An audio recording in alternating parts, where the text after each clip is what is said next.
Hey guys, Jamie here from Flow Genome Project on post-election Wednesday.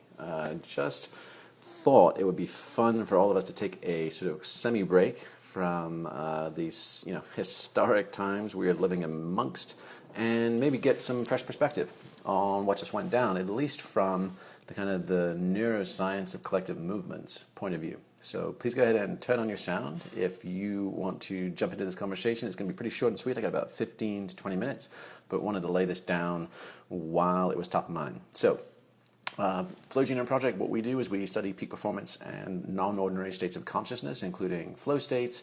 We've just written a book called Stealing Fire, which comes out in February, and it's all about the bigger collective. So what we've been calling ecstasis, and that literally means any state of consciousness or experience that takes you out of, literally it means to stand outside yourself. So ecstasis means any and all of those experiences or techniques or tools, ranging from meditation and mystical states to action sports and artistic flow states to psychedelic states to smart tech enabled states to sexually enabled states, you kind of name it, those that take you out of yourself. So what on earth does that have to do with this election? Well, one of the big dynamics that we saw last night that surprised many pundits and pollsters was, you could say it 1,000 different ways, but fundamentally the strength of the Trump ground game.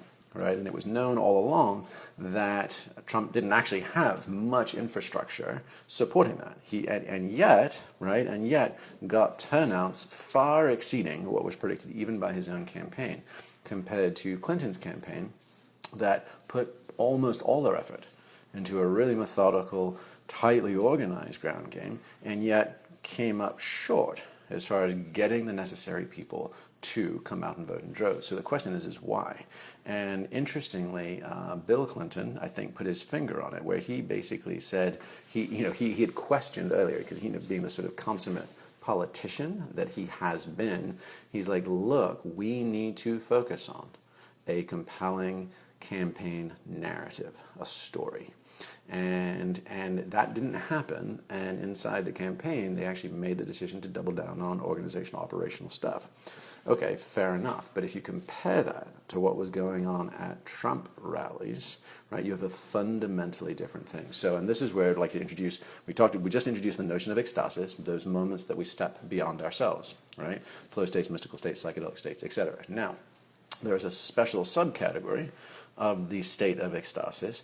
That is what happens when we do it together. What happens when we do it with other people? And you get these very powerful floods of neurochemistry, you get lots of social bonding. This is how organizations, this is how civilizations have rallied together for high, hard causes or challenges in the past. Arguably, it is one of the techniques that made the Mormons so successful in the 19th century, basically turning the Intermountain West, that desert environment, into a garden via incredibly complex irrigation dish digging projects. They did it out of scratch. And that degree of industry and coordination and mobilization, in part, you can make a fairly solid case, was due to the ecstatic communion that they all got to experience within the temple and during prayer. So that became a bonding and mobilizing and energizing technique. Well, right, if you were following any of the dynamics of Trump rallies over the last year or so, they were creating those group ecstatic experiences, meaning I step outside myself, the job that I like or don't like, my family life, my sense of a future or a past, all these things that may be less than desirable, and I feel immersed in something bigger than me, something filled with enthusiasm, something filled with passion, something filled with direction, nobility, valor, right, a whole host of positive associations, even if sometimes in that connecting, there was also, how was that connection made? By defining an other. Who we are is defined really only by, or most clearly and easily by, who we're not. So what was happening in the protest movement from the conservative side is you had experiences of group or collective ecstasis happening. And Victor Turner, an anthropologist at the University of Chicago, calls that experience communitas. So on the right, you had a reliable experience of communitas going on, being played surprisingly skillfully by Trump, who's not a lifelong entertainer, but a long-time entertainer. So he's got his 10,000 hours, right, in tuning and calibrating what works, what sticks, what gets traction. Even if to an outsider or to the kind of intelligentsia chattering classes, his syntax seemed off, there were all these things that seemed goofy about what he did or why it was dismissible. In reality, he was very effectively encoding, right, through repetition of language, body postures, all these kind of things, as well as tribal identity invocation. He was creating all the conditions for communitas. And so compare that, in fact, to the left or the progressive side. Well, the last time the left had that, it was feel the burn. So Bernie Sanders embodied, and people went to those rallies, they believed in something bigger themselves, valorized for a larger cause, all the same kind of ideas. And that was the left's component. Before that, obviously, 08 Obama, far more so than 12 Obama, Hope and Change, was probably one of the more potent examples of our collective lifetimes recently, right? So what you've got is you fundamentally had a political party and a political choice who had been leveraging the mobilizing and valorizing power of communitas, i.e. collective ecstasis or collective non-ordinary states, versus a candidate that didn't. And the folks that were orienting around Hillary, and as the stats have all shown, were generally more educated, and it skewed that way, but that almost, and more educated women. In fact, 40% of women, which is kind of mind-boggling given the way the campaign went down, 40% of women still voted for Trump. But the ones that didn't were the ones that were most educated, not just college degrees, but postgraduate degrees. So you really realize, oh wow, affinity for Hillary was predominantly around cognitive, even intellectual reasons. First woman president, support her values, support her platform, all that kind of stuff. But without the passion, right? Without the passion that Bernie had lightning rodded, but didn't get translated or transferred into this current campaign. So when everybody was flat-footed and nobody understood what the hell happened in Florida, Ohio, the Rust Belt states around the Great Lakes, all that kind of stuff, they didn't know what was going on. What had happened, arguably, is repeated and skillful priming of group communitas, right? That sense of collective belonging and mission and purpose. Now, did it have some collateral damage? Potentially, and we'll talk about that in a second. But it is arguably the ground game, the invisible ground game, that the Republican side had, that the Democratic side, at least in its mature establishment version that we saw, make it past the primaries, was lacking. So what to do about that, so what, et cetera, et cetera? Well, another thing that Victor Turner said about communitas, the anthropologist who coined the term, is it's dangerous used improperly. And, interestingly enough, Hitler in the Nuremberg rallies used light, sound, chanting, movement, repetition, pageantry, all of these things to prime and encode the German people in a compelling and strong way.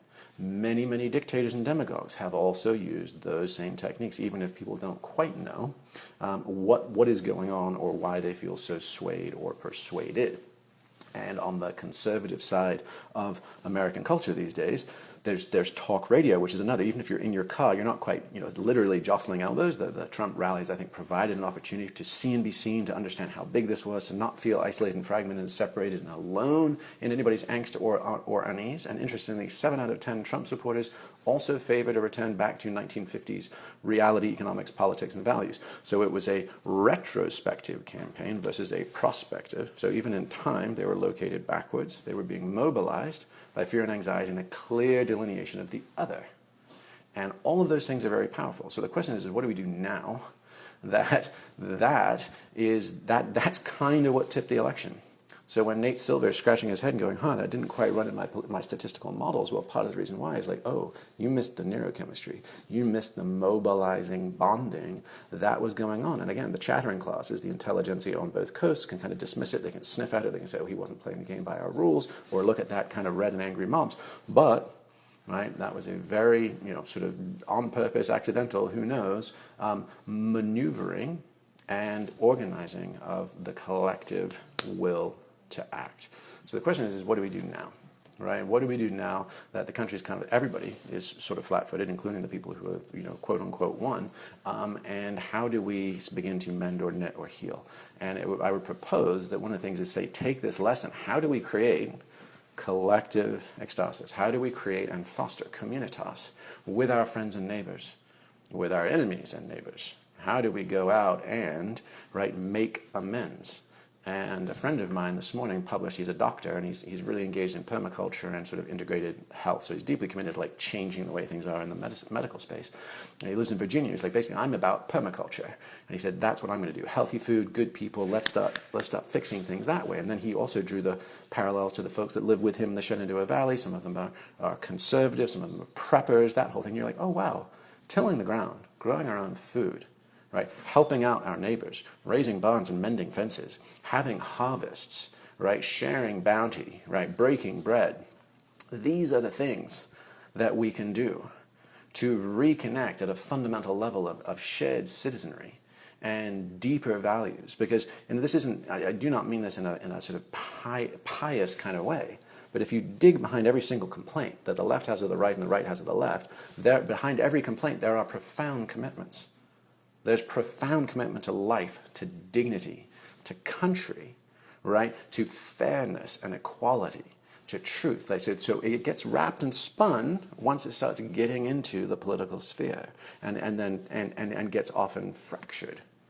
But when we experience communitas and when we get skillful at prompting it, right where we live, right with our friends and neighbors, we can leverage that. Because once people have shared that connection, and even that communion, outside of their ego identities, outside of what separates us from each other, then there is that shared knowledge of like, I see you, I remember you. And the left, typically speaking, doesn't have megachurches, doesn't have extensive and expansive talk radio, doesn't really have a dedicated, TV station or media channel. I mean, MSNBC is sort of anemic and kind of finds its way around the sort of CNN universe, right? But the last thing that was there was arguably Bernie Sanders and that collective movement. Well, what's going on with the Dakota pipeline? Things like that. You start realizing, are there ways, now that we understand the anthropological underpinnings, to say, hey, we can use these things for good, and we can use these things for mending, and that behind every complaint is a deeper commitment. And that if we can find, and again, this is not the touchy-feely, why can't we be friends? There's brutal conversations, there's lots of anger, there's deep frustrations, there's profound difference. But my hunch is, back to Abe Lincoln, right? 1861, I think, is when he coined the term, but can we be led by the better angels of our nature? And we are always better together. We are always better experiencing communitas, feeling a part of something bigger than our own fractures and limitations, right, and disappointments. And we can lift each other up and get some of this good, important, hard work of being citizens in a wild-ass democratic experiment to the next level. So I hope that helps. I hope that was a mild breather from scrolling our news feeds in a state of nervous trauma and what the fuckness. And I hope you guys have a great day. Let's do good things to at least one person that we would have overlooked today, and let's start it right here, right now. I'm Jamie from Flow Genome Project, everybody. Hope you're having a great Wednesday, and let's all hang in there till the weekend. Cheers, everybody.